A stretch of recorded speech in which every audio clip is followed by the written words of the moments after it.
Hey, hey, we are live. Hey, How are we doing tonight? we're doing pretty good. How about yourself? Doing pretty good. Trying to stay awake at this point, I feel like. It's Friday, TGIF. Yep. I made a trip to the grocery store earlier today and found that they had the new Yuengling Hershey's Chocolate Porter. So, Ooh, been enjoying that a little bit. gotcha. So, would it safe to say that you're a little loose? We're getting there. We're getting there. All right.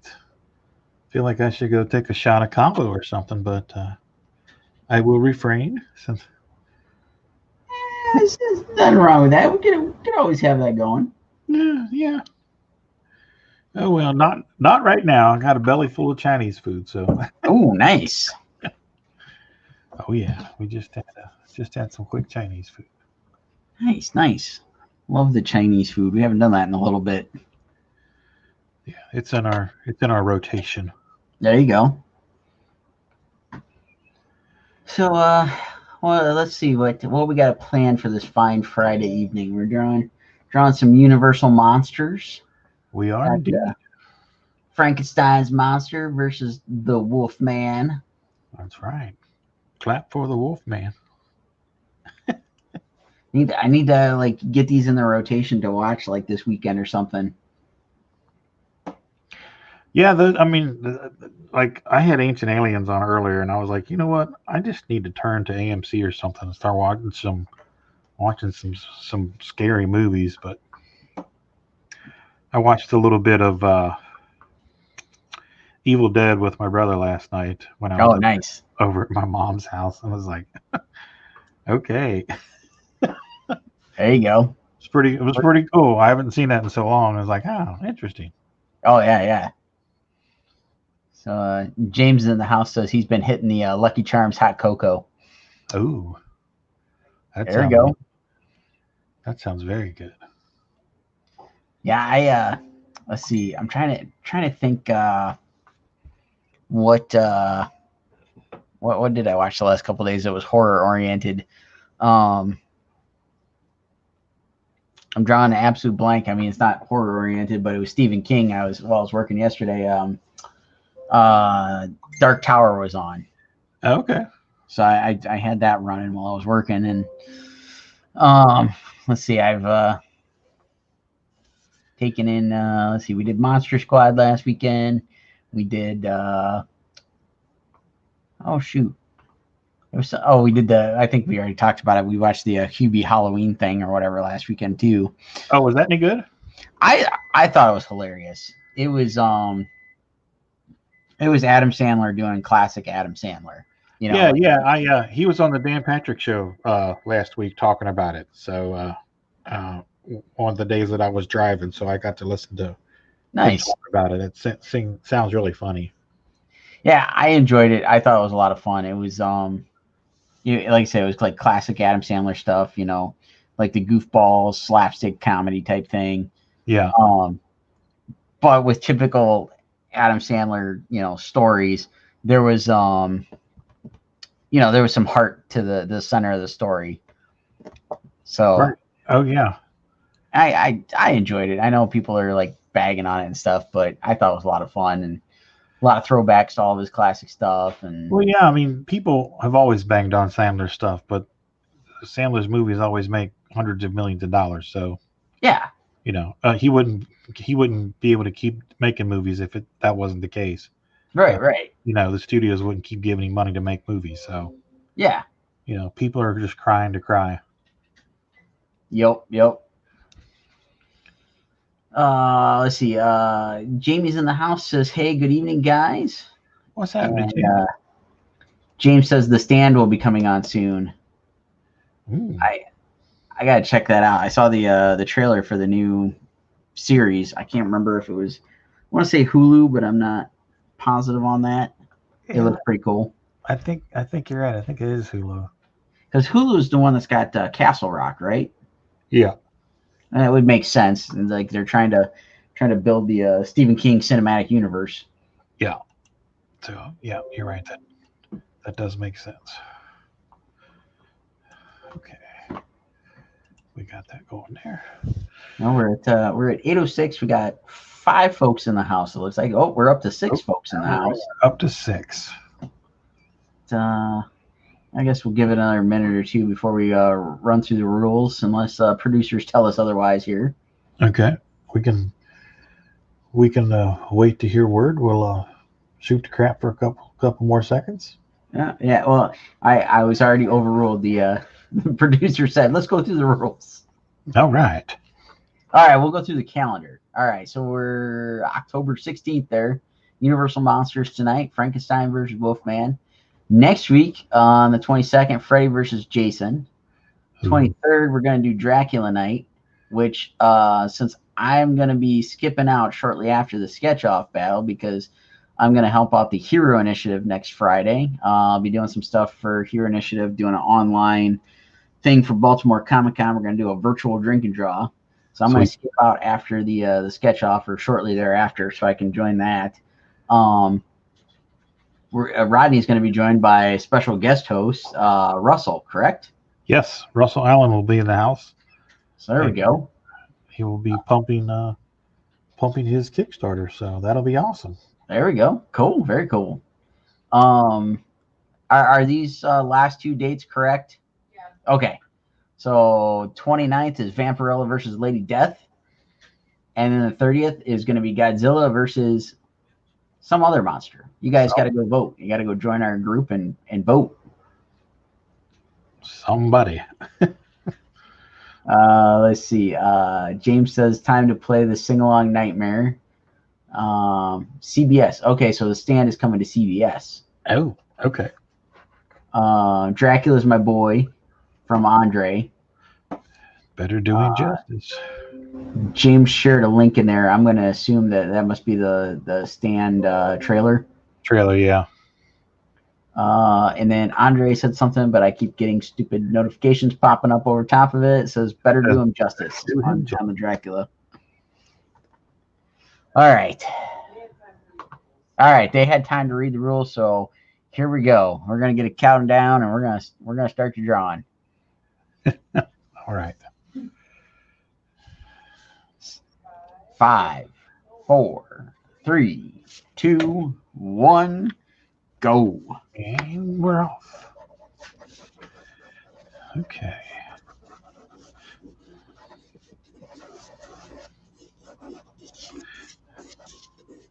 Say what now? What about Frankenstein and Wolfman?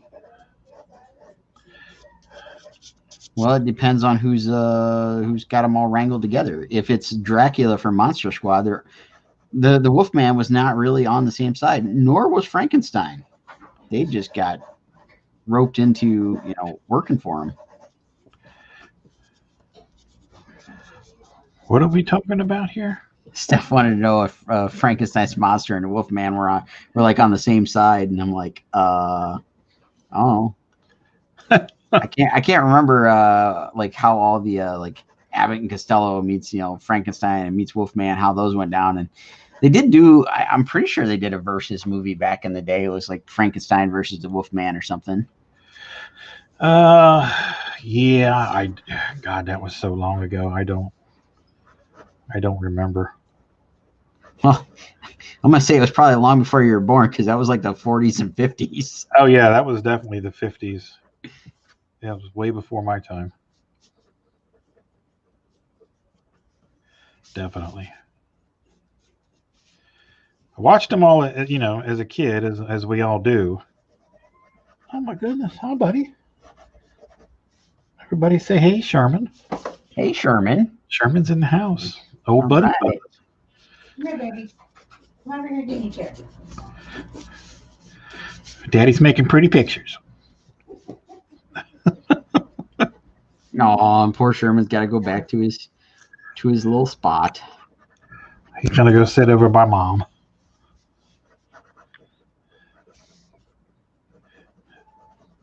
Oh my goodness! Oh, whiny kitty. He just needs some attention. He does. Daddy was gone last night. He was all confused. Mama says he didn't miss you. He was all nice. Had the whole side of the bed. He was good to go. That sounds like him. Oh, I see. Warner tagged in and said, not that long. And Andre said, is that what she said?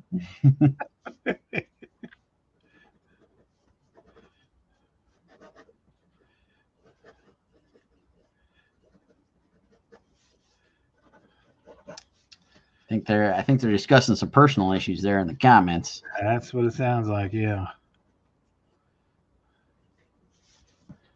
Be blaming me.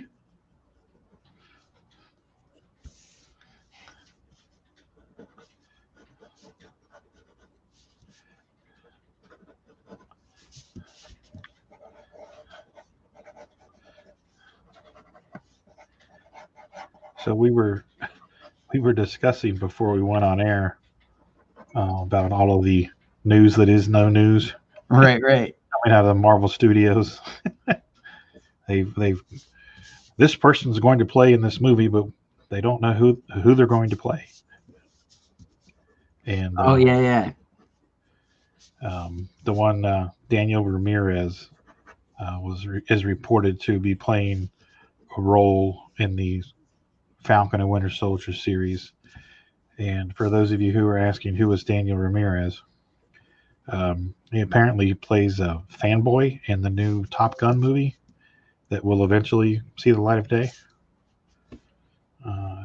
They shot that in 2019. So it's funny too, because all of those guys were on like the Dan Patrick Show and all the sports radio, Mike and Mike in the morning and all that stuff. Yeah. Last year. And that movie still hasn't come out. It's like everybody's getting the New Mutants treatment. Yeah, exactly. One of these days when that thing does come to on demand, I'll give it a watch. Yeah. But I don't know. I don't have high hopes for it after seeing like everybody just knock it left and right. Yeah, I just think they're trying to catch lightning in a bottle. And I think that's why Top Gun was so successful, because they were just making a movie. And it just happened to catch the hearts and minds of the country.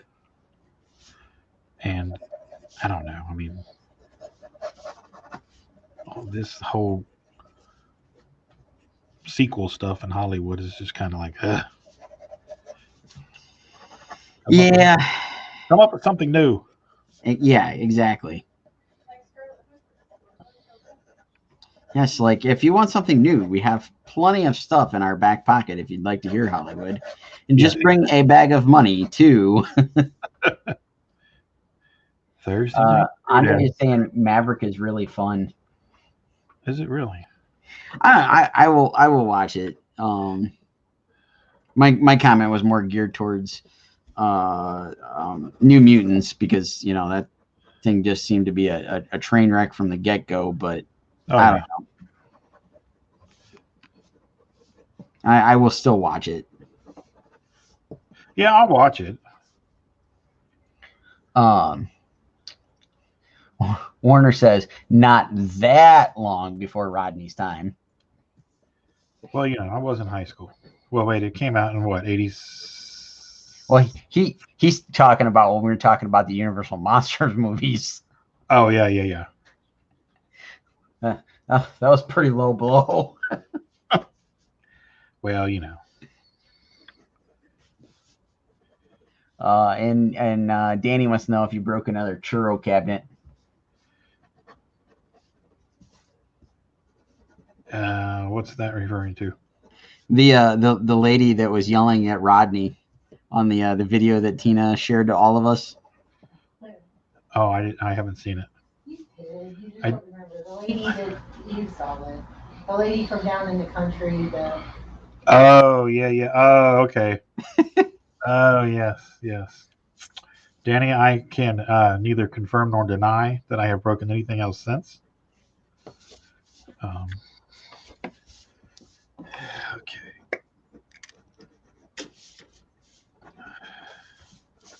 Warner says, from one old man to another. We're not old. We're full of wisdom.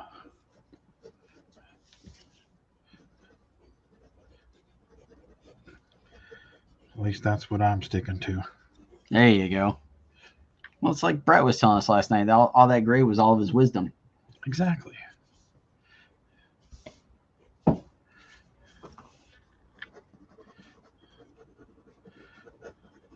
That was fun having those guys on last night. It was a lot of fun. I was glad they came in to join us, and looks like we did them some good on their Kickstarter. Oh, good. It's always good. I haven't checked in the last little bit, but last I did see, or somebody brought to my attention, was like, just in the time that they were on with us, that like it bumped up a little bit, but I think overall it bumped up like $100, like shortly thereafter. Cool. That works. Yeah.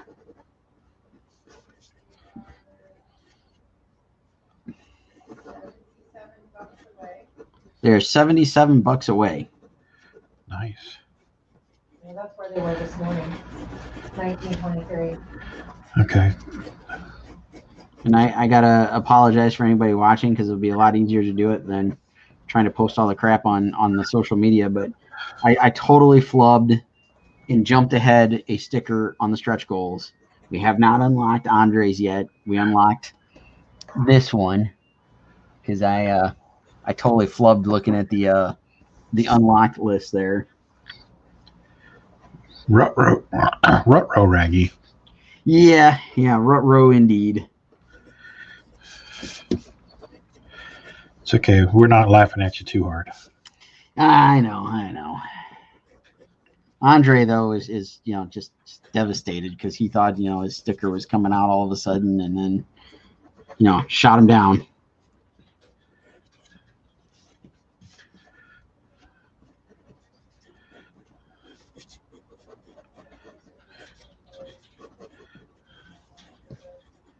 All right, I caught something in the nature of the Wretched Realms Kickstarter from Scott Zambelli and Brett Pinson and Kevin Meinert from Bardstone Publishing is in the comments there.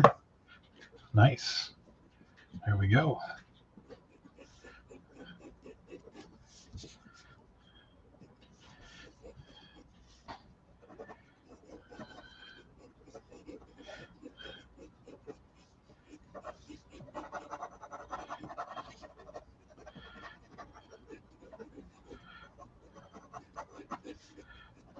I gotta say, the Wolfman's a little bit more challenging than I thought it would be.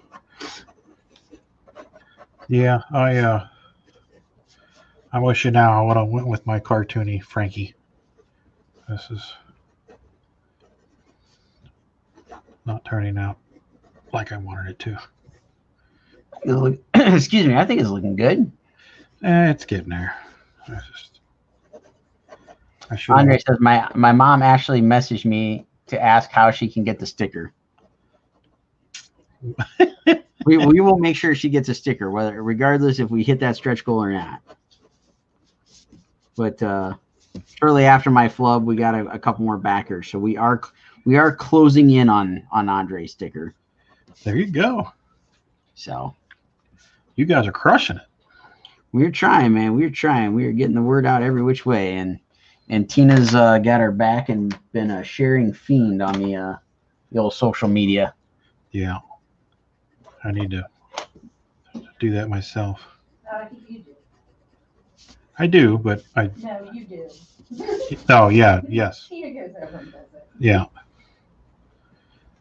Which is probably part of the reason why I don't, because I don't want to double share.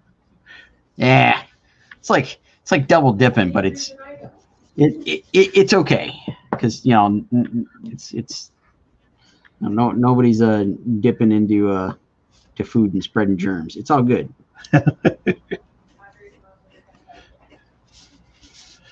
Told her to back the Kickstarter. She said no. Well, that's just mean. That's not right. Andre, your mom's just being mean. That hurt somebody's feelings.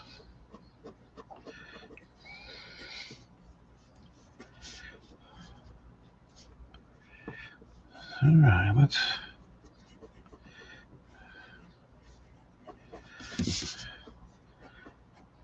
Get his bolt on his neck there.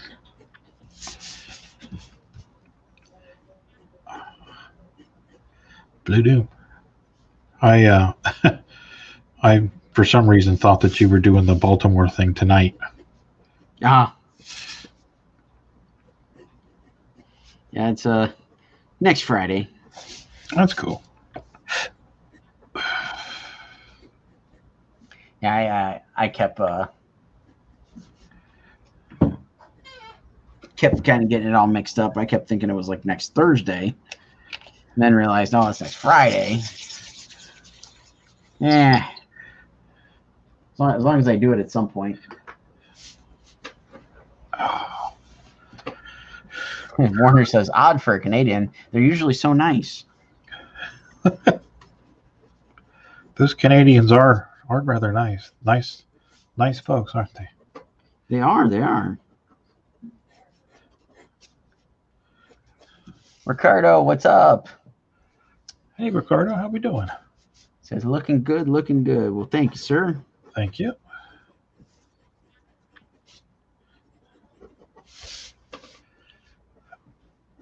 And it's that vampire bloodline. Got a mean streak. Is that what it is? Louis says, how we doing? Art is looking good. Well, thank you. Thank you, Louis.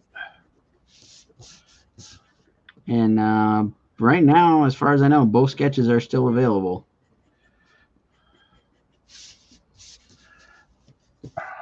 So they can be claimed. Yep. Come on now, hop in there and do it.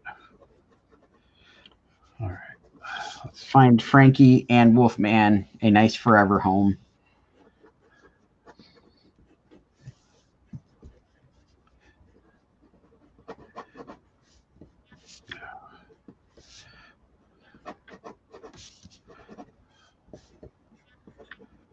Ooh. There we go. All right.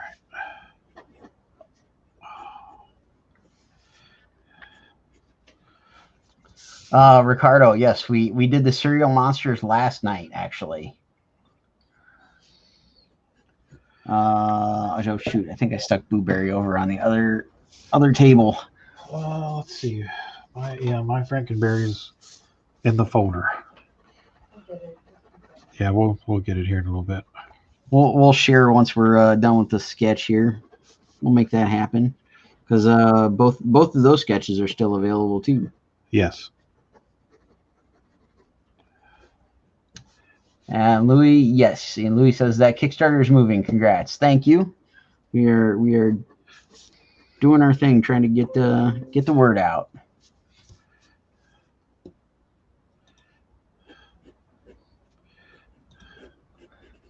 Sean DN is in the house. Hey, Sean DN, how you doing?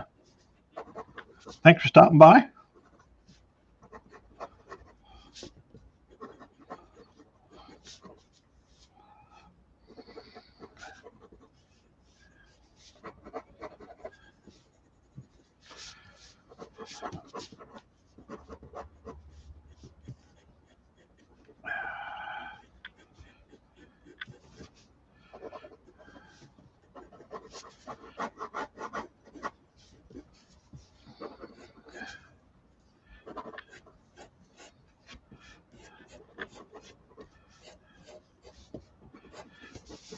Give him a little more of a pronounced jaw.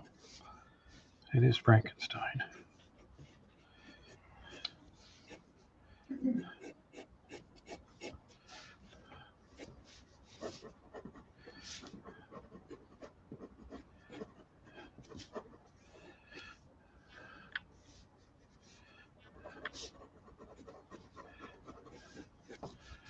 All right, there we go there. Come down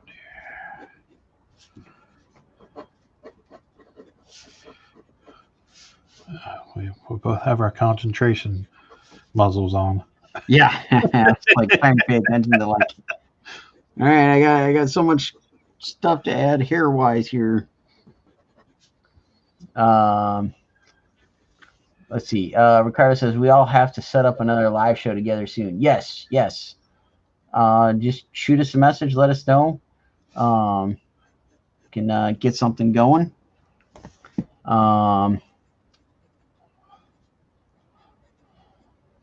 Yes, Josh. Louis and Ricardo are the Rockstone Ricks guys.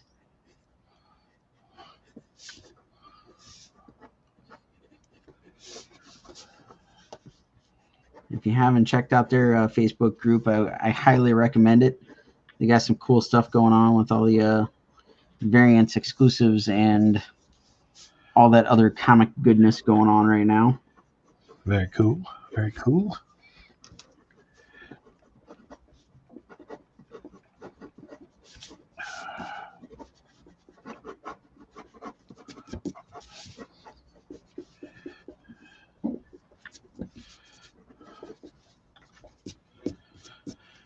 Ricardo. Yep, the one and onlys. And Warner is from Naperville, Kentucky. And Andre, well, Rodney, technically it's Frankenstein's monster. I was waiting for somebody to say that. But you know what?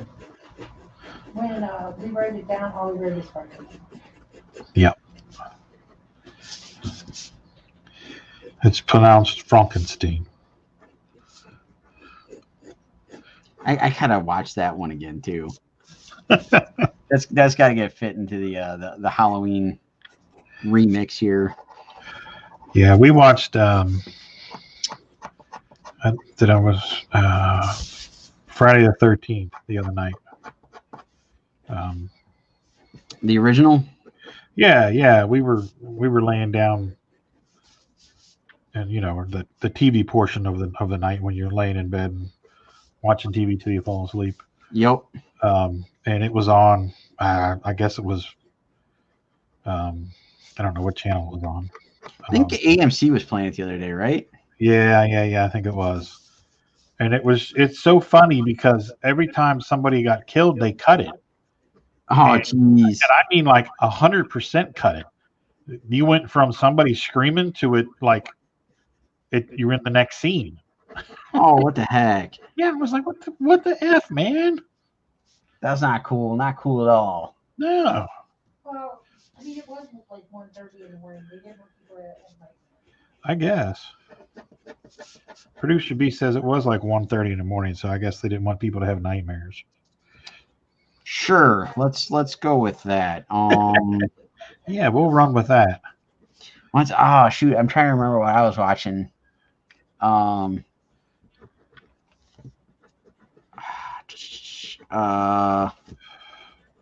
What was it? Dang it, I can't remember. It was like there was a scene. Oh, it was the second Kingsman, the Golden Circle. Oh, okay. That was on. I don't know, it might have been AMC too. It was something like that, or FX, whatever. So I was listening to that a little bit while I was working yesterday. And there's like a couple of scenes where they're like F this, F that, and like so they changed it to forget this, and I can't remember what else they were changing it to. Mother trucker. But they changed a couple of these lines, and then the next scene, like shit was able to pass through the sensors. I'm like, if they can show Deadpool and not edit it at all on TV, like why are we doing this? Yeah, it's funny because there are like some things that they'll let the F-bomb fly and shit and stuff like that, and it's like, and then you get Friday the 13th and they completely cut out the kill scenes. That's like, not cool. There's no consistency in it. No. Like I don't know. I'm dumbfounded on that one, and like I was really like surprised. Last year or whatever when watching Project Blue Book, and I think it was the start of the second season. I don't recall them doing it in the first season. If they did, I missed it. But in the second season, it was like the end of the first episode, Yep. The one general or whatever lets out an F-bomb, and I'm just sitting there like mouth hanging open going, they just got away with it on the History Channel? Yeah, we did the same thing. We're like, holy crap, they just said F. Yeah, I was like, what the heck? Well, they're allowed to. They're the government. I mean, the History Channel.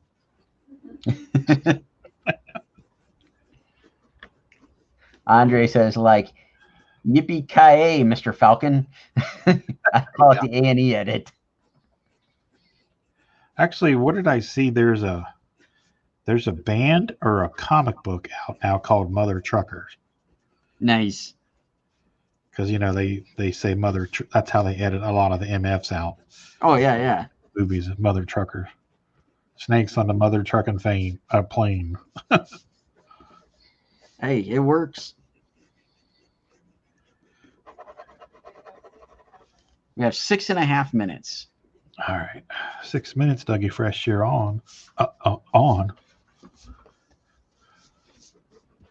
Josh will get that reference.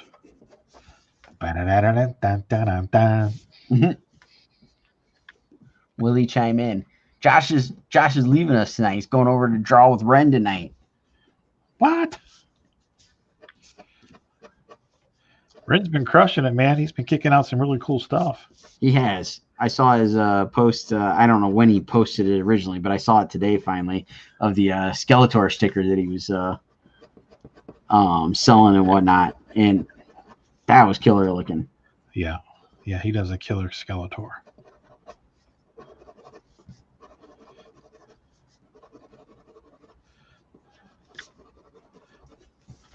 Oh, let's see.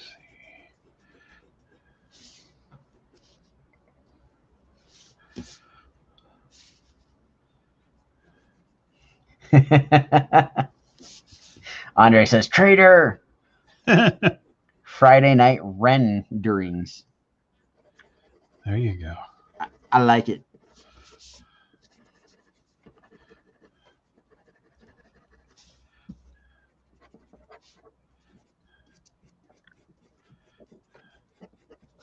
I don't think Jay Fife is watching, but I got to give Jay Fife a heads up of the night we're doing Godzilla, because he was really jonesing to come on and do some Godzilla. Yeah, he was asking permission. That'd be cool. Oh yeah. I was looking at his turtle today, and I was just like, man, that's so dope. Did you see the Grassman and the yes Ozark Howler that he did? I saw the Grassman. I haven't seen the Ozark Howler. Oh, they were beautiful. He just like randomly sent a message today and was like, oh wow.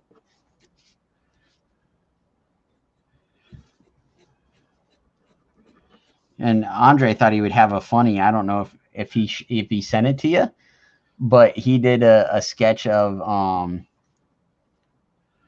a gremlin that was tied to your hot dog post the other day. Oh yeah.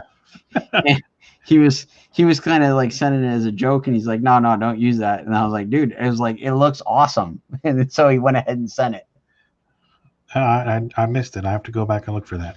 I don't know if he posted it. I'm sorry. What'd you say? I said I don't know if he posted it, but I'll definitely send it to you because it just fit perfectly. Okay, cool.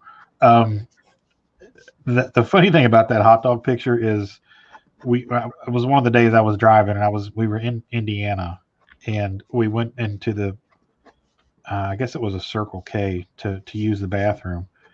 And as I was coming out, when I was putting gas in the car that I was driving, and as I was coming out, and it was just a beautiful day. I mean, you saw the pictures of all the sunflowers and the corn and all that stuff. It was that day, and I almost stepped on it. It was laying right in the middle of the parking lot. And it was just like, oh. And my buddy was like waving at me, trying to warn me not to step in it. Don't step on the wiener. Yeah. Dude, don't step on the wiener. Yeah, so that was pretty funny. Oh, Andre says he didn't want to post the gremlin because he wants to paint it. Oh, okay, cool. I really dug it. I thought it was a lot of fun, and yeah, it totally fell in line with the whole lost hot dog there. Yeah, I can just hear whoever dropped that dog just cursing the gods. Oh yeah.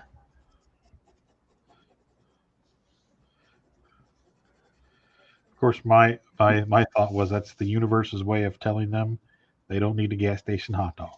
Yeah. You don't need that nastiness in your life. You don't need all those triglycerides, lad.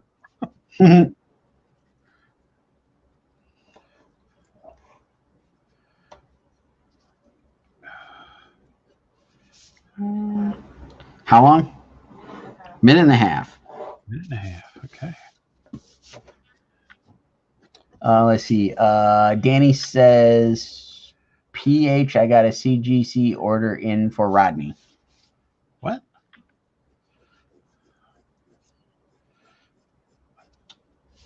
That means you got.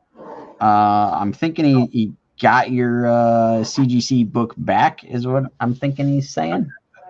Yeah. I don't know, maybe autocorrect got him there. I didn't know what the PH part was. How about Homerzilla? Everybody looks at Jay's turtle, but bump. That turtle is legit, and his grass man is strangely sensual. It's true. His grass man is out downright sexy. Oh yeah. Tied to your hot dog.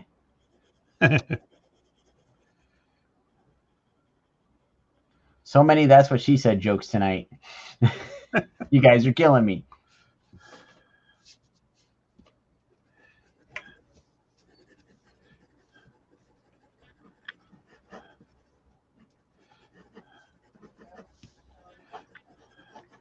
Let's see. Sean's asking anyone excited for Spider-Verse. Well, I was excited for it until Sony came in and put the hammer down and said that they weren't doing it. And there's the timer. Ooh. Yeah, Sony came out and dispelled all the rumors on we were getting Andrew Garfield and Tobey Maguire and all that. Yeah, again, I say I think there might be something afoot there. Yeah, I'm curious to see how that all plays out. It might just be a red herring. I hope so. That would be nice. Scott Allison says, hi, guys. Hey, Scott. How we doing? How's it going, Scott? And Danny says, I got the Joker and Black Panther in from CGC today. Oh, sweet. Go. All right. There's Frankenstein. There's the Wolfman. Excuse me. Frankenstein's monster. There you go. Let's see. Where did I put the old Blueberry? I don't know if Ricardo and Louie are still in the house, but there's Blueberry from last night. All right, let me grab the Frankenberry real quick. Sean, producer B says pull Blueberry out for a second. Oh, pull Blueberry out for a second. Pull Blueberry out. Out of the new ones. Oh my goodness. Is that good? Yep, now Okay, we're good. All right. So there's Frankenberry and there's Blueberry.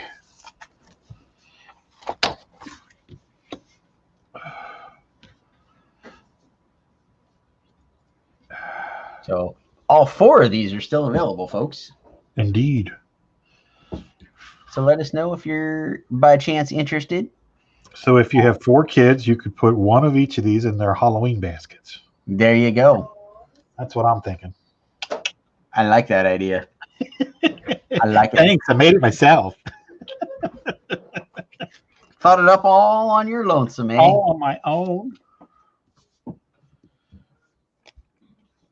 Okay, so What are we working on? I don't know. We're working. We got to work. What? Well, just for a little bit. All right. I'm going to do a carnageized Joker on a venomized cover. There you go.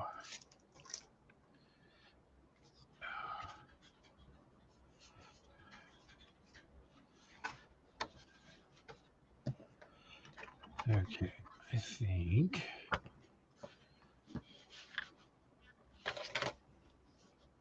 I might call this Save teeth, give art. There you go.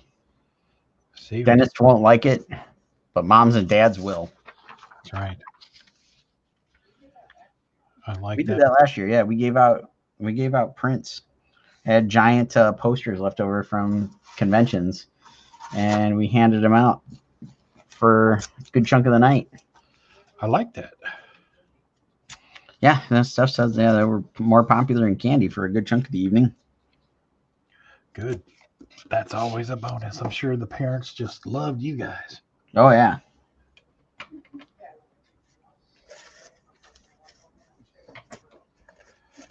Okay. Yeah, except for those couple of kids that snuck the pinup posters. I don't know how that one went over. Well, kids will be kids. I know we did not hand out pinup posters, but it was kind of funny. No, you didn't hand those out. You sold them. Yeah. Those were $50. That's right. Kids had to pay extra to keep quiet. Hey, the corporations can't be the only ones making money off of Halloween. Exactly. All those companies making sexy this costume, sexy that costume, had to get in on that. I ain't mad at you. All right, this is working for my transfer here. All right, gotta get that Venom, and then somebody else. Danny said Venom ? So I don't know if my thing went through, but yeah, I'm doing a carnageized Joker on a Venom cover here.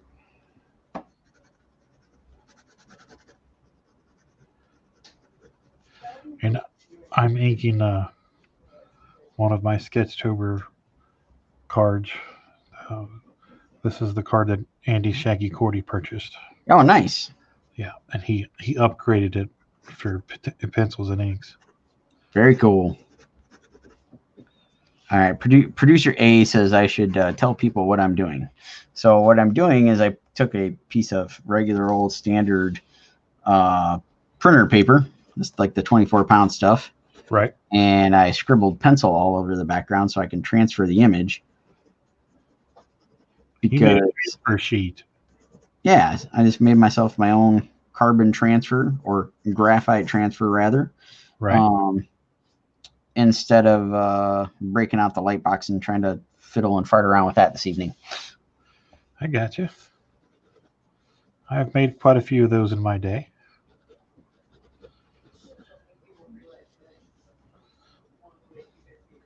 The youngins won't even know what that is. They just create a new layer. Right. You know what would be cool? A carnageized Green Goblin. What would be cool is I think they call that the Red Goblin. And Josh absolutely hates drawing that guy. It's his favorite character. Come on. Yeah, he thought it was bad when he kept complaining about Carnage. And then that character popped up.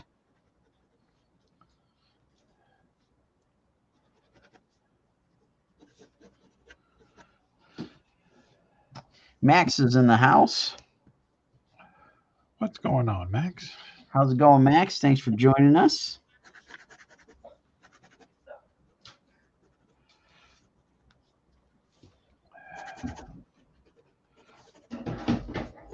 Oops, totally just ran off the cover here. So last night, I went back over to my mom's after the podcast, and I was laying in bed over there, and having a hard time falling asleep, and so I was reading X-Men on Marvel Unlimited, and because you know how I went back and started reading all the Spider-Man. Yeah. I kind of got a little tired of Spider-Man, so I decided I was going to go back to the X-Men, starting with Giant Size #1, and start reading forward. But I went back to the Neil Adams issues, which is like 56 through 64 or something like that, to read those, because I had like reprints of those books in high school. They were like prestige format, thicker stock, and they Nice. re-released all those Neil Adams issues. But it's interesting because rereading those, it's like the origins of Sauron, and they literally took the Dr. Lycos, I guess is the guy's civilian name. He literally took the name Sauron because it was the penultimate villain in Tolkien's Lord of the Rings novels, and he says that in the book. Oh, no kidding. Yeah, I was always curious about that. I had no idea. Yeah, I didn't either, and I'm like, oh, holy cow! I always wondered, growing up, if there was any relation, or if, Yeah.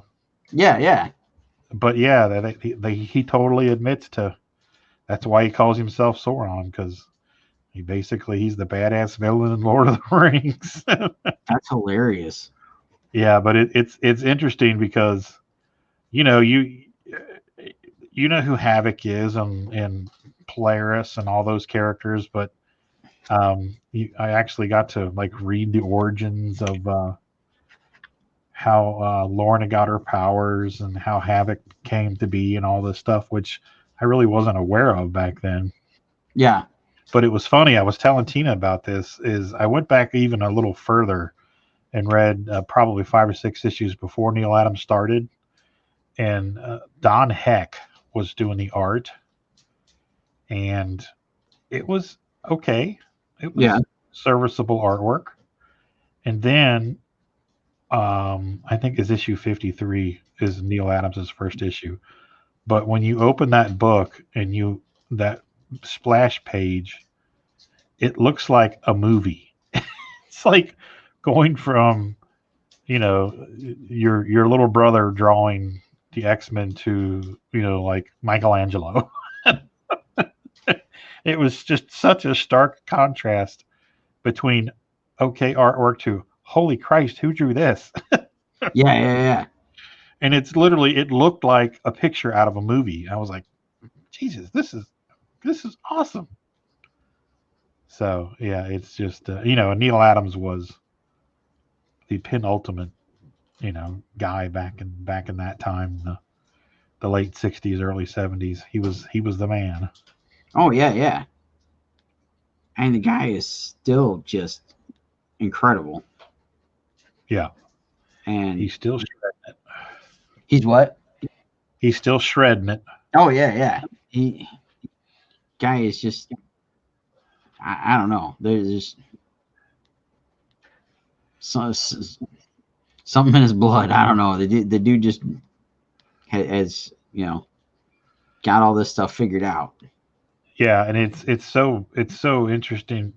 It's I guess we'll use the word interesting for lack of a better word, but he was like kind of the reason. I've got one of my bios is it's all Neil Adams' fault. And when I was a kid, I saw his artwork. I was just like, oh man, because he was the 70s, which was when I was a kid, and 70s and the early 80s, and he was just golden to me. And so every time I see his, like he does the Angel, Warren Worthington, and anybody else that was drawing him back in the time, they just look corny. Yeah. And he comes along and it's this good looking, blonde headed guy with the the swimmer's physique, and he's got the wings and the broad shoulders and that the jawline, and he's the quintessential blonde-haired, blue-eyed rich boy, and you get that by looking at the way Adams draws him, where you weren't really getting that with the other guys drawing him, and it's just amazing how much head and shoulders he rose above, a lot of the guys at that time. Right. I mean, there are a ton of phenomenal artists in the field now, but back then, there were some really good artists, and there were some serviceable artists that could meet deadlines, and then there was Ditko and Adams and Romita, Right. select few that just stood out above everybody else. So yeah, it's nice to read to. I think that's why I love Marvel Unlimited so much, is because I can go read, issue 56 of Uncanny X-Men and not have to worry about dog ear in a corner or crack on a spine or anything like that.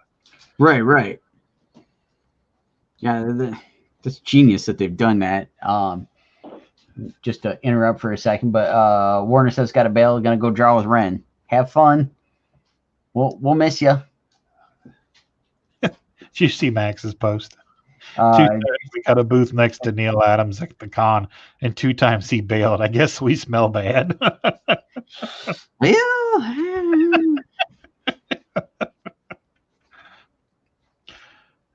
No, that was Neil Adams. It was probably more along the lines of he wanted a very particular spot somewhere on the show floor, and yeah, he was going to go track that spot down. Yeah, that sounds like Neil. And he said, "Oh yeah, Colossus and Nightcrawler." Oh, Josh says, "How is Mom?" Mom's good. Surgery went really well. Good.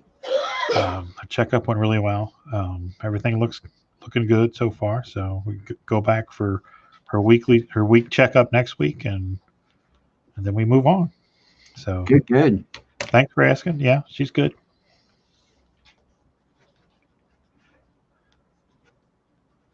But yeah, that's I can't recommend Marvel Unlimited enough for people that want to go back and read stuff and don't feel like busting out their old comics from their bags and backing boards, and you don't have to dig through all your long boxes and all of that. May have to look into that at some point. I think I'd get a lot of fun out of that. Yeah, I mean,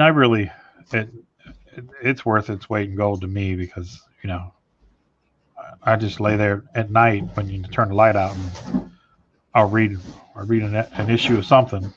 Oh yeah. Most nights, so it's Spider-Man or the X-Men, or I'll flip through. I'll go check out something that you didn't get a chance to pick up when it came out 3 or 4 years ago. Yeah. And it's a good thing, because there were certain series that came out that I didn't get a chance to look at, and I went and looked at them and went, "Whew, glad I didn't spend the $6 an issue on this one." Right. Dodged a bullet there.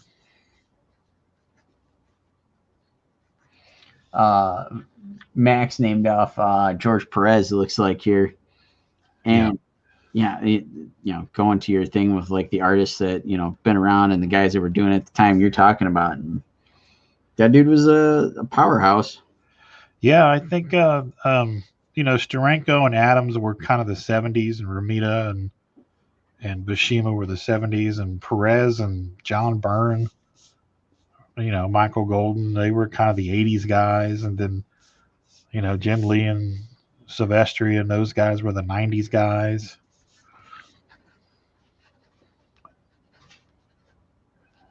Yeah, and Perez has probably got to be one of the nicest folks I think I've ever met. Oh yeah. I met him on 2 different occasions where I actually got to have some sort of real interaction with the guy. Yeah. And the first one, well, I can't remember which one happened first, but one of the times was actually going to dinner with Brett, and he invited George to go to dinner with all of us, and there was like a big group of, I don't know, maybe a dozen of us, something like that. Uh-huh. And George came to dinner with us, and he hung out, and he and like a couple other folks had made it to dinner a little bit before the rest of us. But George actually took time, got up, went around and introduced himself to every single person at the table. Yeah. Yeah. And I was just blown away by that. Yeah. And then the other time was I was with Metters at Pittsburgh Comic-Con, and I'm assuming George is still pretty big in the Hero Initiative stuff, because he was like one of the longest standing like board members and whatnot. And Hero Initiative had been helping Metters out quite a bit. And George was at the show, and so he came over to introduce himself to Josh, but I think he had went back to the room to crash for a little bit. So he came over and starts talking with me at first, thinking I was Josh, and had to explain what was going on and all this. And he's like, "Oh, okay." He's like, "Oh, I'd really love to meet him," so on and so forth. So when either later that day when Josh came back to the con, or the next day when we went in, I took him over and like introduced him, and it was like George got up, like shook everybody's hand again, and like it was like I kind of had one of these awkward moments with him, because he started to like shake my hand, and he started like a conversation with somebody else, and so he was still standing there like shaking my hand for like 2 minutes while he was having the conversation, so that he could take the time, turn back to me, and finish saying hi and whatnot. Yeah. He's just, I agree, he is the super nicest guy you'll ever want to meet. And I've got a George story too, and I don't know if I've told you this before or not, but back in the day when we were kind of working with the Cincinnati Comic Expo on the committee, one of the years, my job was to go out. One of my jobs was to go out to the airport and pick up guests, and he was one of them. Oh, nice.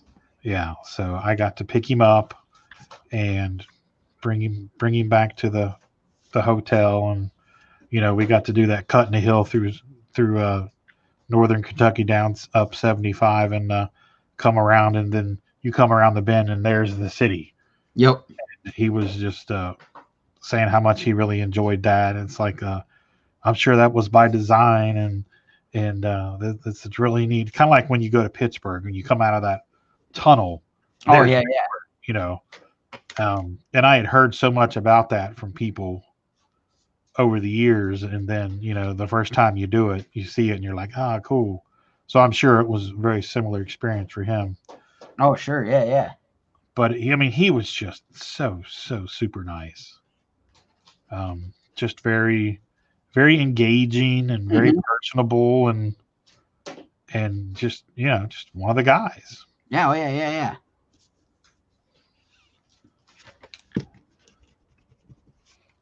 Yeah, totally. Can't think of how I want to say it, but just kind of understated how nice he can be and whatnot. Yeah, and it was so weird, because I remember sitting in the car driving and thinking to myself, the Judas Contract, where's Donna Troy, and all these titles to all the Teen Titans stories that him and Marv Wolfman did, and how the Teen Titans was such a huge part of my young life, my high school years and stuff, that he was just God. Him and John Byrne were like just the best. Oh yeah.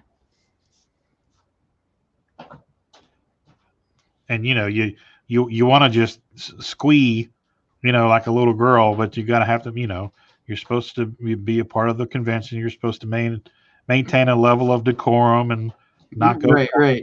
boy on him. And I'm like, you true Judas Contract, and you, I like your Robin the best. And Just Yeah, you totally got to revert to that. it's so funny.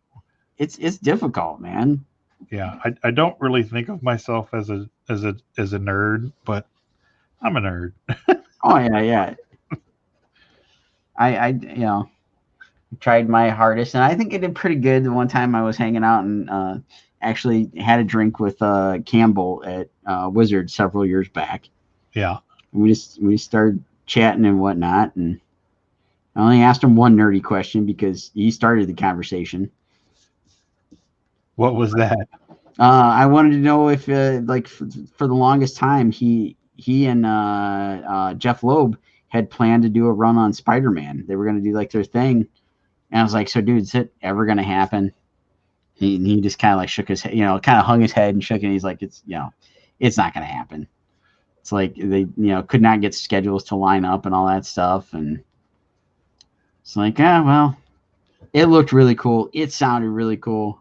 Would have loved to have seen it, but man, could you imagine? Oh, I mean, he did a bunch of like preview type sketches that Wizard had published right around the time that they were toying around with this idea, and they announced it and everything. It never made it past them publishing the sketches and whatnot. I mean, I'm sure there was probably some other stuff that was so some editor at Marvel's got it in their inbox or something, but right. That would have been amazing. Hell yeah.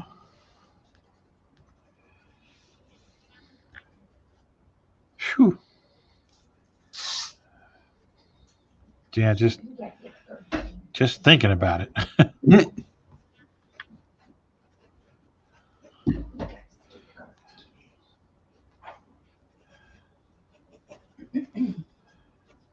Andre says, nerd. That Joker's looking pretty killer, dude. Thank you. Figure if I just keep adding Carnage tendrils everywhere, might get somewhere. There you go. Eventually, you'll look up and it'll be done. That would be nice. I wish I could just look at a piece, then look back and it's done. Yeah, wouldn't that be great? Has anybody created a tool for that yet? That would definitely be my tool of the week. Yeah, right? Tool of the century. Yeah. Come on, minds at Photoshop or somewhere. You guys got to make this happen. I just think it, and it just happens. Let's just pit Procreate and Photoshop against each other, and one of them will get it done. Yeah. But then once they've created the AI that'll do it, that thing's going to become the Terminator. That's right. Skynet Jr. And Steph brought up a good point. We'd both be out of a job then. Yeah, pretty much. All right. All right, so scratch that idea. Yeah, take it back. Take it back.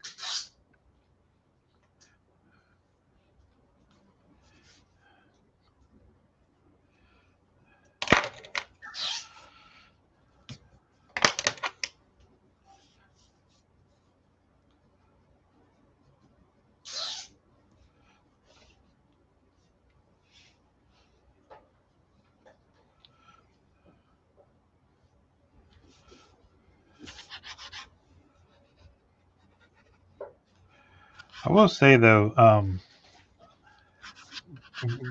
the most visually those Neil Adams issues are stunning, but the writing, oh, my God, it Roy Thomas is writing it, and it's so corny. Oh my God, especially the Beast, because he's Mr. Hyper Intelligent. Oh yeah. He goes on all these long little sayings and stuff, and it's just like, just have him say hello, or does he have to sound like an egghead every time he opens his mouth? It's just, right. Yeah, they just had to kind of shoehorn that in just to. Yeah, I mean, and I know part of it was Stan's influence, trying to seem kooky and all that stuff, but it was every time it was just a little overkill. And I'm really just trying to get through the Adams issues so I can go on ahead to X-Men 94 and start with the new X-Men. Okay. I was just going to ask which one is that? Yeah, Giant Size X-Men #1 is the debut of all those characters. Right. And then in the continuity series, it's issue 94. It's Okay. the first issue that all of the new X-Men appear.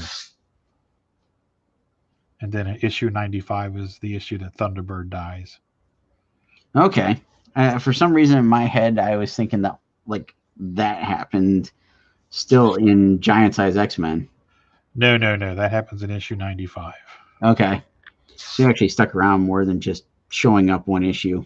Yeah, it was their first mission that they actually went on. What is it, Krakoa or whatever? Was it Krakoa? Yeah, I believe so. That was what was floating around, and there was the giant like monster island or whatever. Yeah, and then there was Count Nefarious involved in that. I want to think he was involved in that somehow. Okay.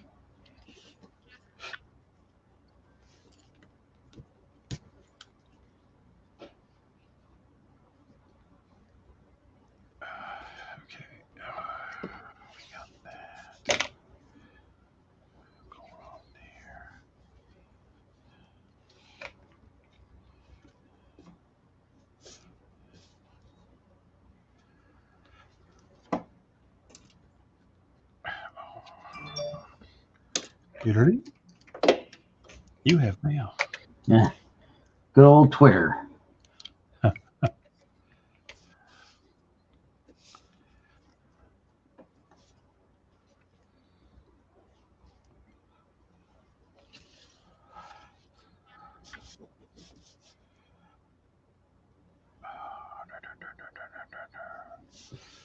we go.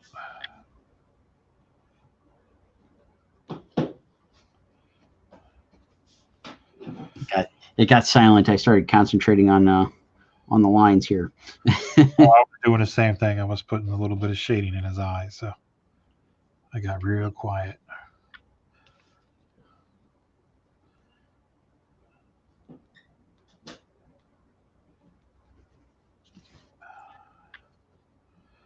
There we go. Okay.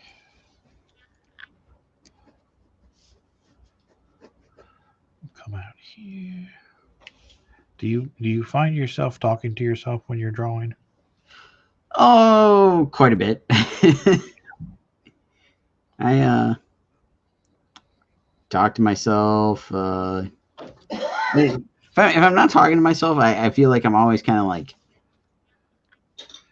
of get lost in my own head and start thinking about stuff. And yeah, it's either a running commentary on nothing, or you get lost in your head. Yeah, because I'm sure you heard me. I'm like, okay, let's go around here and do this here. Yeah. Like the inner monologue starts. Yeah, running. Yeah, that's what it is. And I do that a lot in the mornings when I'm doing the Sketchtobers in the morning.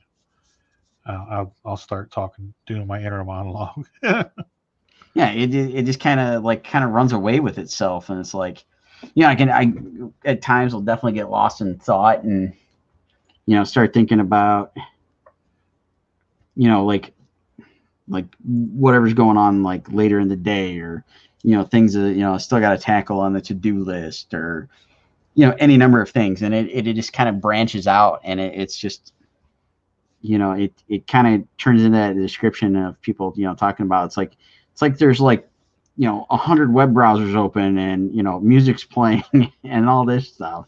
Yeah, and it's totally like that. And yeah, I mean, there's times where sit there and talk to myself, trying to figure out what I'm doing, what ideas, whatever, or like every once in a while, it's like everything just kind of like drowns out. Yeah, it's like next thing I know, it's like, ooh, where'd the last couple of hours go? Here's one for you. I turn the TV on, and like 4 hours later, I'll look up and it will have timed out. You know how if you don't, are you still watching this program? And if you don't say anything, it'll close the cable box or whatever. Yep. Yeah, every day. Yeah, I did that last weekend. We were running around the house doing a bunch of stuff and trying to keep up with all this craziness. And yeah, I think that happened a couple times. And it was like, yeah, next thing you know, it's like, oh yeah, it's 8:00. Hey, maybe we should eat dinner. Yeah. Because most of the times when I'm in the studio in the mornings, I'll turn on Sports Center or something, one of the sports, ESPN or whatever, and listen to the sports news and stuff, and then I just kind of drown it out after I get my fill, because they just repeat themselves. Right. After I get my fill of what's going on, I just kind of drown it out, and then it'll eventually just shut itself down, because if I don't find something good on the History Channel or Discovery or A&E or whatever, I ignore it, and I'll turn on music or something, and the TV just goes away. Yep. Yeah, I do a lot very similar. Like, I get up, I'll turn on our local Fox station does a bunch of local stuff in the mornings up until about 10 a.m. And so I'll just have that running in the background, like right before I go to do the morning sketch. And then as soon as I'm done with the morning sketch, I'll usually just start popping on stuff on YouTube to listen to, if there is anything, because as we already discussed, it's like, there's kind of lacking in the movie news and the comic book news and that kind of stuff. Yeah. So there hasn't been a whole lot to really listen to as far as that goes. And so it's like you said, it's like everybody seems to start kind of talking about the same thing and rehashing it, and just trying to say it in a different way or whatever. And so it's like, okay, I'm done with this. I'm bored with this. Yeah, same thing. Find some music, find something else. And every once in a while, I'll find myself where it's like I'll be kind of like mid-search, and I'll get back to doing whatever I was doing, because I'll just won't be able to find anything that's scratching that itch of whatever I want to listen to. Yeah. And then realize, oh wow, I just sat here for like 2 hours in complete silence. Yeah, I do that. I find myself doing that a lot too, and it's like, oh, okay, I can do this. Yeah, because I'm a lot of times I'll put on YouTube has those concentration music. It's like sounds. Okay. And I'll just put them on. They're like concentration, focus sounds. It's not music. It's like sounds. Yeah. And I'll put those. Some of them are 2 hours long. Some of them are live, and they go for like 6 or 8 hours. And I just put it on the background, and those really work, because I'll check that out. Yeah, when I've got a bunch of them saved, I'll send you some links. Because I was actually telling Lisa O'Rourke about them, or Crystal O'Rourke about them, when I was on her podcast, and I sent a couple of them to her, and then like a week later, she was like, "Oh my God, these are awesome! They so work!" And it's like, yeah. I mean, they really help you focus. Yeah. And they kind of drown everything else out, on all the white noise that's in your head. It just takes it away, and it really kind of gives you tunnel vision and allows you to focus on the task at hand. So I'll definitely send you some of those. They're nice. Yeah, I would like to check that out, because like I said, after a while, it's like I've listened to this enough this week, done this, done that. It's like always trying to find something new to throw in the mix. Yeah. Let's see, we got a new comment from Steven here. It says, "That's amazing." I'm going to assume that's for our artwork, so I'm going to go with thank you. Yeah, there we go. Yeah, thanks. Or maybe he's talking about us talking about our weird habits being amazing. I don't know, but Yeah, got to be a little more specific, Stephen.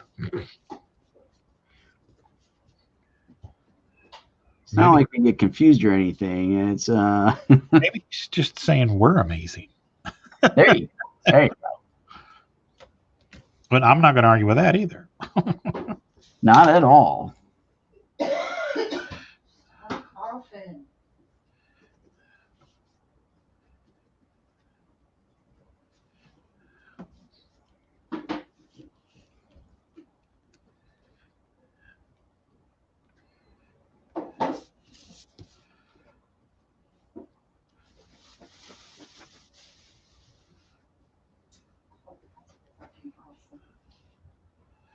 What?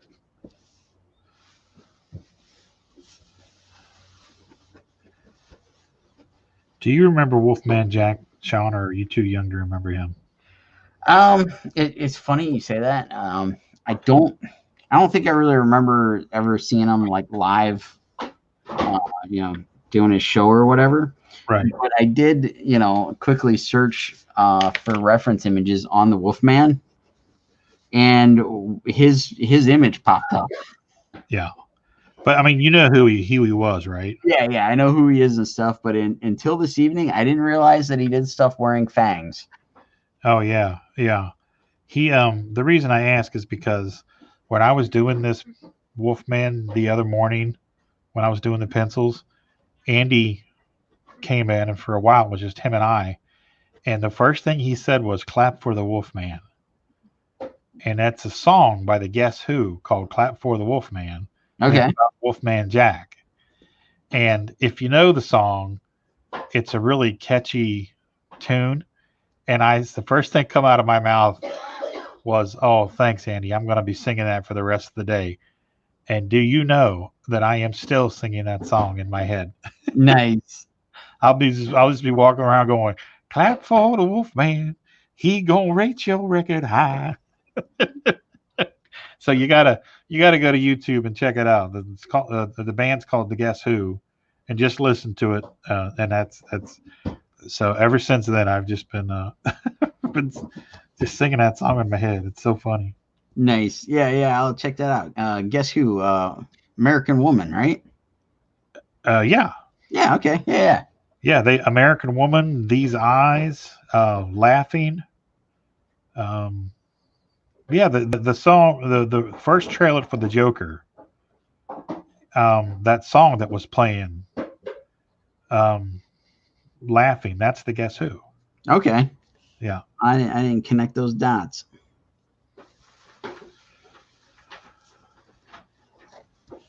Yeah, they were really big in the 70s. Andre says, "Sing it." That'll cost you.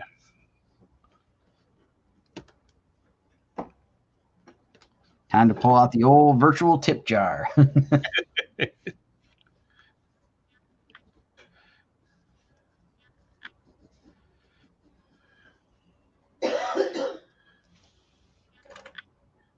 He was in American Graffiti, the movie American Graffiti. He was in that. Oh, really? Okay. Yeah, he. My dad loves that movie. Yeah, he was just playing himself because he was in Southern California and he was a big DJ. Mm-hmm. Spinning the stacks of wax on the airwaves. No, that was way before me.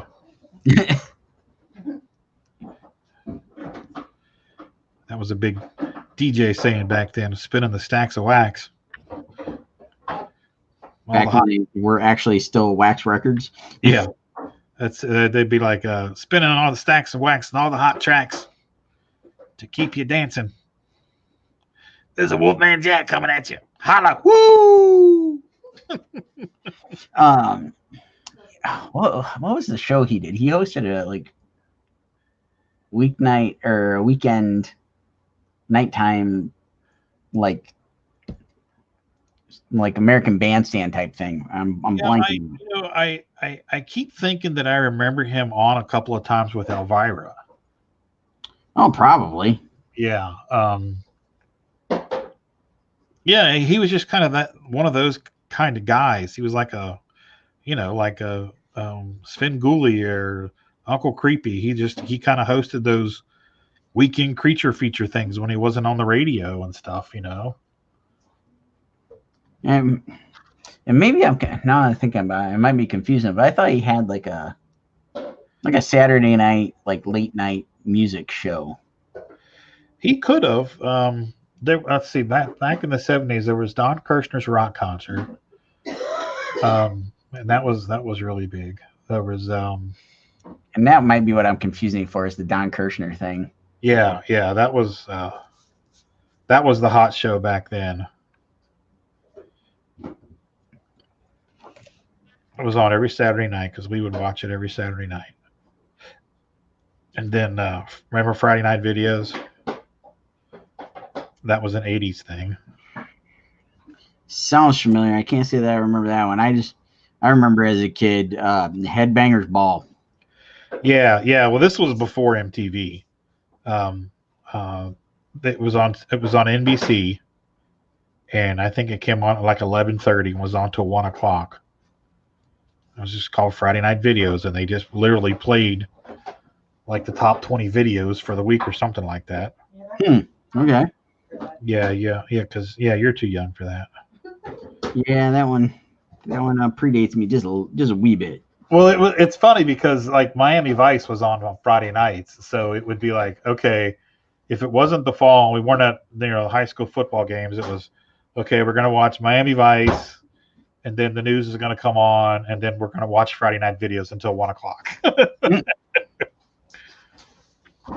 And then MTV debuted in '83, and I think Friday Night Videos maybe lasted another year or so, and it was gone. MTV made it obsolete. Yeah.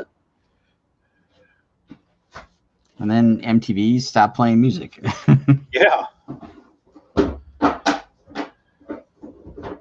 And that was like the thing that do a lot of times on like Friday and Saturday was it was Headbangers Ball, Beavis and Butthead, and oh yeah, that was a big deal. Shoot, what else did they do? Well, they for a while it was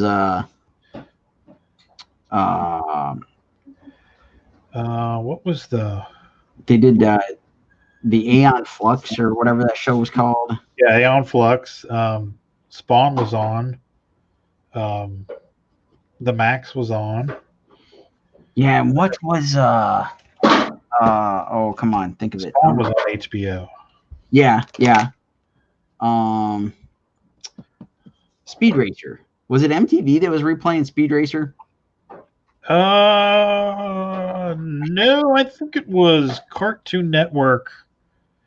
Right about the time when John Kay was doing rebooting Mighty Mouse. Okay. So I just seem to recall watching Speed Racer and then bouncing. I must have like changed channels, and then it was Beavis and Butthead. Yeah, I think that's right. I could be wrong.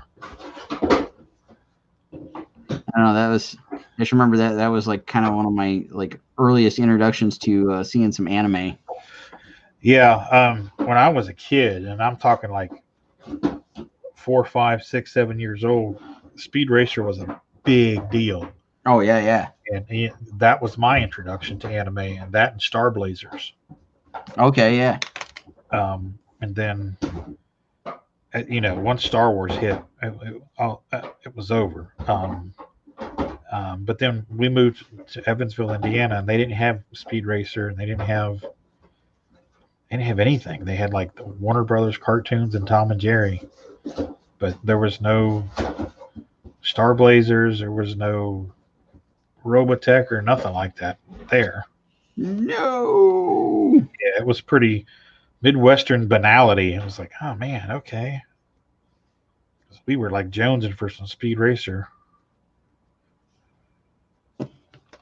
Yeah, like at the time watching it, was like, yeah, you mentioned Robotech, and as a kid found that at like the video store, and rented that a couple times, whatever, got hooked on it, and didn't really know what anime was or Japanese cartoons or any of that kind of stuff.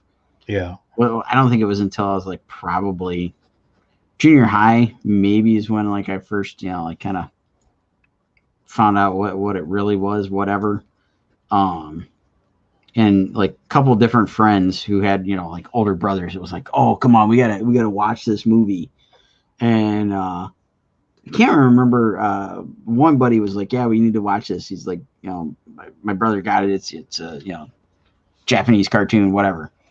And so I watched it. It was pretty cool, whatever, but have no idea what the heck it was that we watched.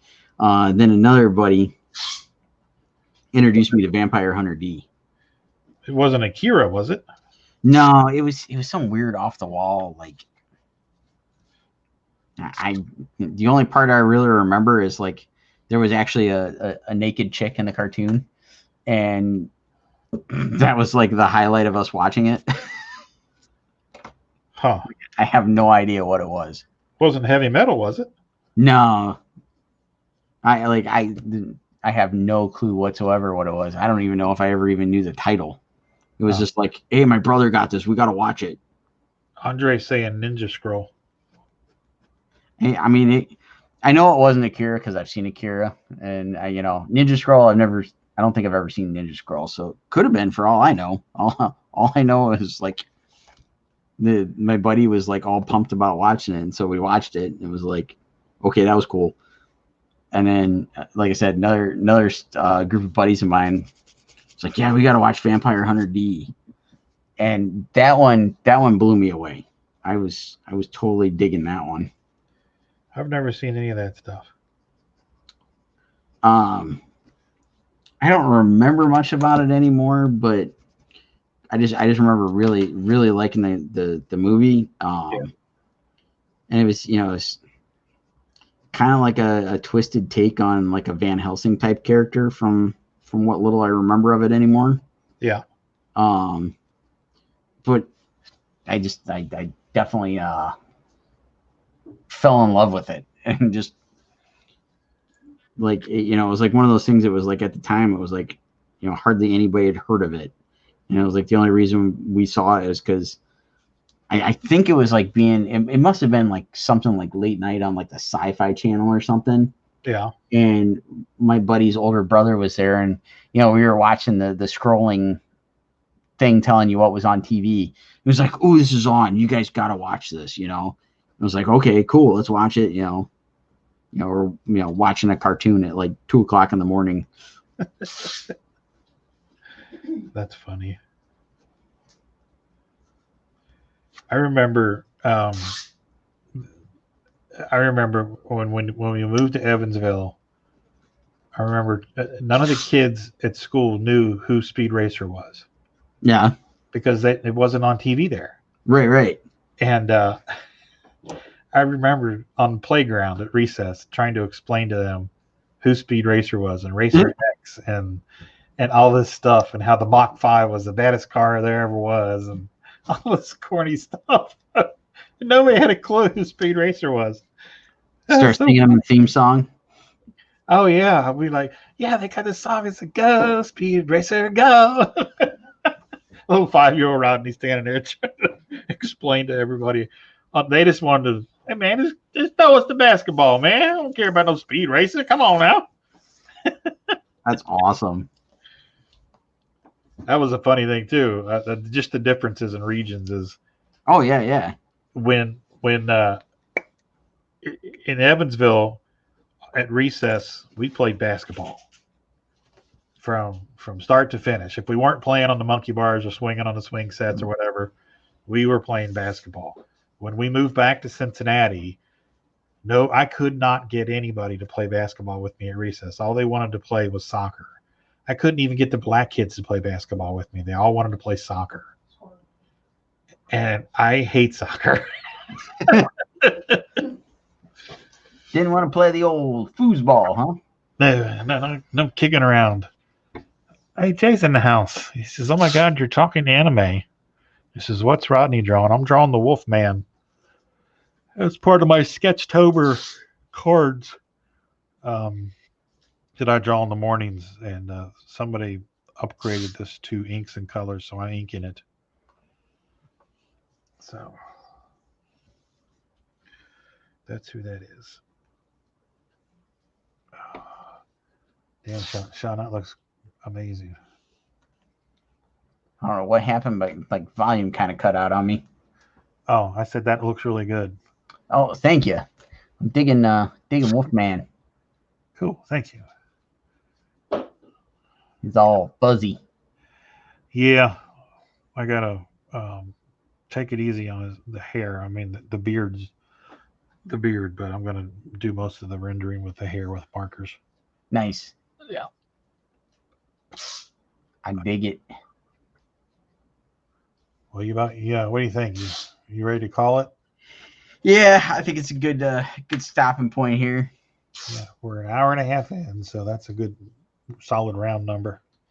Yes, if you don't mind, Steph just brought up. I'll run through the Kickstarter jazz real quick. If you're cool with that. Yeah, go for it. All right, can we do a share screen, producer A? All right, she's working on it. So if anybody hasn't seen, our Kickstarter's up and running. We got several folks in the house that have contributed some artwork to this. Rodney's done a few pieces. Ann's writing a couple stories. Jay Fife has done a handful of pieces. Andre's done a couple pieces. Warner, who was here earlier, has done a handful. I don't remember what that said. I think we're at 36 something right now. And Andre says, "No, I'm not done." So there you go. Some more goodness coming for Andre. We're already working on stretch goals. So we've funded. We've unlocked 3 stretch goals. We're working on the 4th stretch goal. So I will get it right this time. We are now working on unlocking the stretch goal for this sticker. Because I got confused today. It's been a long day, folks. But we, at this point, since everybody's sent us so much stuff, we are probably going to be over 64 pages. So you know, keep telling your friends, share the Kickstarter link. Tell your friends all the cool stuff we got to offer, and hopefully we can unlock some more stretch goals. Definitely add on some pages. We got stickers, bookmarks, coasters. I don't even know what all else for stretch goals. So anybody that's backed that is getting a physical reward mailed to them, you'll get all these goodies thrown in for free. And Rodney said it best last night when we were talking the Kickstarter stuff. Unlike we're a convention where you'd go in and buy just the book and you might get a signature on it, with this, you're going to get the book. Right now, you're going to get digital copies of Roadkill Rampage, Night Wolf. You're going to get a digital version of Scarlet's Field Guide to Cryptids and Other Creatures. We've already unlocked 3 stickers. We've unlocked the 2-pack on the stretch goal number 2.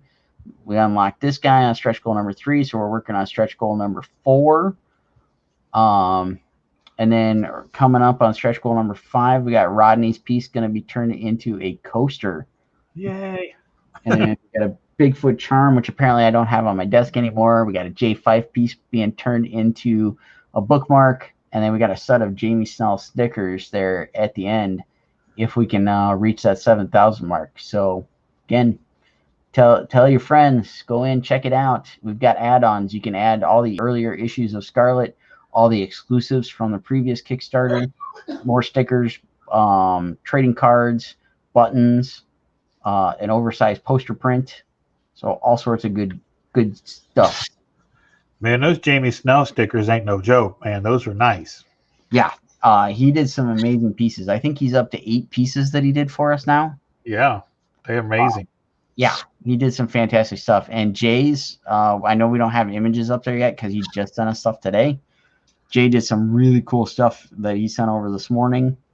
And Nate, yeah, just as we were going live, Nate Lovett sent over 2 pieces that he worked on. Oh, So, cool. again, the book continues to grow. So get in on the ground floor here. Sounds great.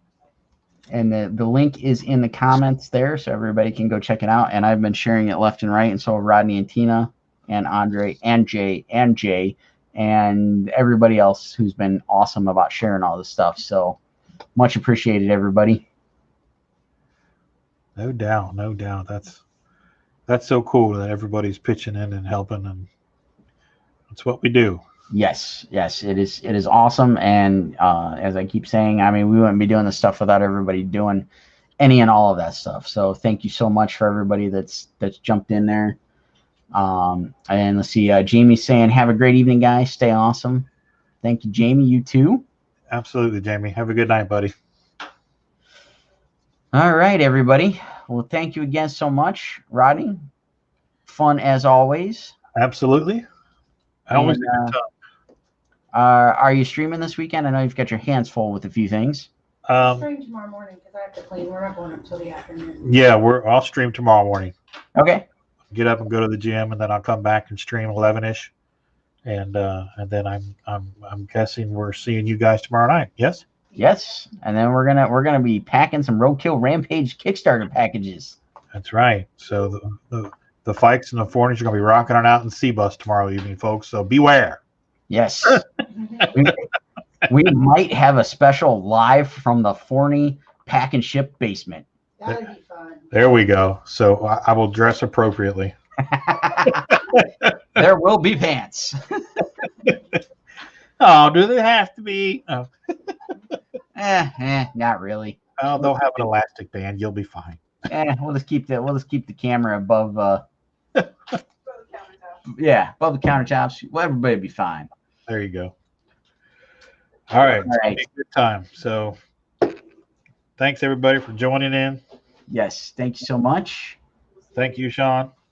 Yes. Thank you, guys. And we will catch you all on the next one here. Have a good night. Have a great weekend. Party on, Wayne. Party on, Garth.